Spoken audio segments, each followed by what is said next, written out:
Good morning. Today I wanted to talk about Restoring Freedom Ministries, why it started, where it came from, what we do. We are a community of men that started about 4.5 years ago with 3 divorced dads at Starbucks. And that stems out of brokenness in my own life and God setting me free. Then my heart's desire is to help as many men as I can to be set free from the bondage of self and brokenness from either divorce, or it expanded shortly after we began into anybody that struggles with any kind of addiction, any kind of bondage, to be set free from that. And over the last 4.5 years, we've had over 200 guys coming through the doors. We're at 2 locations now. We're at New Harvest on Tuesday nights at 6:45, and we're at Encounter Church on Monday nights, just to see men become free from the bondage of bitterness and resentment that can take place inside of a divorce, and ownership of their part, and learning to walk in that freedom. And then on the other side, it quickly opened up to any kind of bondage issues, because I struggled with addiction, you name it, alcohol, drug addiction, pornography, in my life. And then a big component of it is the community aspect, that we can come and it's okay to not be okay. Breaking down the walls of religion. Instead, we root the guys in a place of the love of God and their identity as being sons of God, that they are truly loved by God. And when they take hold of that identity, that's the thing that changes the heart. So often we focus in recovery and brokenness on behavioral modification instead of heart transformation.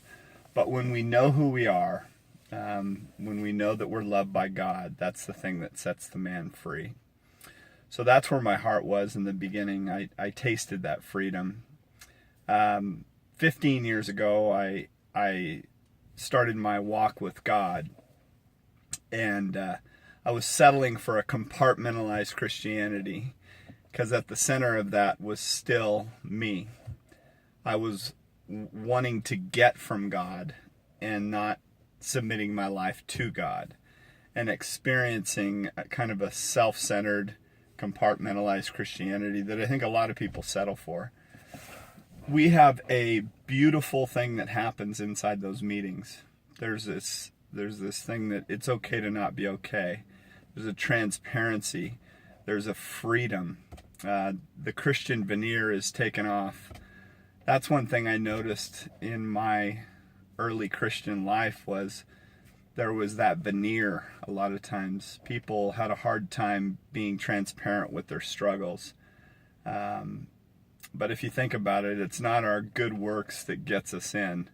It's the beauty of who God is and his unconditional love for us that transforms our heart.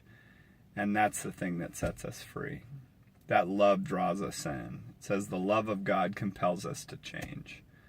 And that is what I experienced in my desires to help as many men break free from those chains of self-centeredness. A big component is dying to self, submitting our life to God, and experiencing freedom and joy and peace and contentment that comes from God as a gift. And now we no longer have to walk in that bondage of bitterness, resentment, shame, guilt, self-condemnation. All those things are cast off of us. And it's beautiful to see the transformation taking place in the men's lives. To see men that were embittered by a nasty divorce being set free from that. Nelson Mandela says that bitterness is like swallowing poison, thinking you're going to hurt the other person. And there's so much truth in that. And then to see guys that were in bondage to addiction and being set free from that and walking in freedom for the first time. Just this last year, we had 5 different guys that were, their marriages have been reconciled. Their relationships have been restored. as they came to the end of themselves and experienced the love of God for the first time. Sometimes in church we don't experience the love of God. Everything's focused on you need to behave in a certain way. Tim Keller says that religion is I need to obey so that I could be loved and accepted. But the gospel actually teaches that you are loved and accepted. Look what Christ did for you. He loves you. He desires the best life for you. It's just we don't want to submit our life to him. We want to hold on to ourselves and that self-centered component. At the root of all sin is self-centeredness. So it's becoming aware of that and walking in a new way. Community is beautiful. I mean, I love these guys, and it's just a loving environment. It's my desire is just to, and now I've got guys that are just, it's true discipleship, that they are pouring into each other's lives. They're loving one another. They're caring for one another. It's a beautiful place to be. My desire is for them to continue down this path, and more men coming and experiencing this and seeing the beauty of God's handiwork. All we are is an ambassador, a vessel that God uses and sets free, and then our desire is to help others. It's like one of the examples that I heard early on. It's like I was a homeless man in a park, and somebody brought me 3 loaves of bread, and I experienced this grace and this love from this person, and now I just want to go pass out the rest of the bread to others. That's kind of what it is. When you taste the love and mercy and grace of God, your desire is to just pass it on, and that's what this ministry is all about. The foundation of it comes from that place. God bless you all. If you know anybody that's struggling, have them get a hold of me.